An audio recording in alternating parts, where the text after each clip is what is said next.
இன்னைக்கு ஏதாவது எமர்ஜென்சி இருக்கா அப்படின்னு பார்த்தேன். எதுவுமே இல்ல தானே, இது ஸ்டிச் பண்ணலாம் அப்படின்னு வந்து டீச்சரோட ப்ளவுஸ் எடுத்துட்டேன். ஒரு 2 நாளைக்கு முன்னாடி குடுத்தாங்க. ஸோ இன்னைக்கு வந்து ஸ்டிச் பண்ணிட்டு இன்னைக்கு ஈவினிங் குடுத்துரு அப்படின்னு சொன்னாங்க. வச்சிடலாம் அப்படின்னு வந்து எடுத்துட்டேன். ஸோ இந்த ப்ளவுஸ் வந்து பார்த்தீங்கன்னா 2 இன்ச்சஸ் வந்து உயரம் அதிகமா வைக்கணும் அப்படின்னு சொன்னாங்க.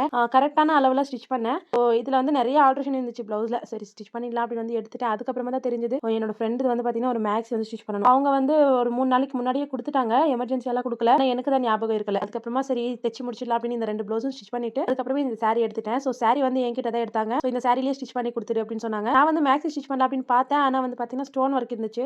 ஸோ மேக்ஸி நல்லா இருக்காது அப்படின்னு வந்து ஃப்ளீட்டட் வச்சுட்டு ஸ்டிச் பண்ணி குடுத்துட்டேன். ஐரன் பண்ணி தான் ஸ்டிச் பண்ணணும் அப்படின்னு வந்து ஐரன் பண்ணி எடுத்துட்டேன். ஸோ பார்த்தீங்களா எப்படி மடிப்பு மடிப்பா இருக்கு. ஸோ இது அப்படியே நம்ம ஸ்டிச் பண்ணோம் அப்படின்னா அவ்வளோதான் ஃபினிஷிங் நம்ம நல்லா தைச்சாலும் ஃபினிஷிங் நல்லாவே இருக்காது அப்படின்னு ஃபுல்லா ஐரன் பண்ணிட்டு ஸ்டிச் பண்ண ஸ்டார்ட் பண்ணி சாரி வந்து சூப்பரா இருந்துச்சு. ஹாஸ்பிட்டல்ல டிசைன்ஸ் இருக்கும் இல்லையா ஸ்லீவ்ஸ் வைக்கிறதுக்காக. ஸோ அதை எடுத்து நான் வந்து ஃப்ரண்ட் சைடு வச்சுட்டேன். ஸோ நல்லா இருந்துச்சு. ஸோ இது எப்படி இருக்குன்னு மறக்காம கமெண்ட் பண்ணுங்க. இதில் ஜிப் வச்சு ஸ்டிச் பண்ணி குடுத்துருக்கேன்.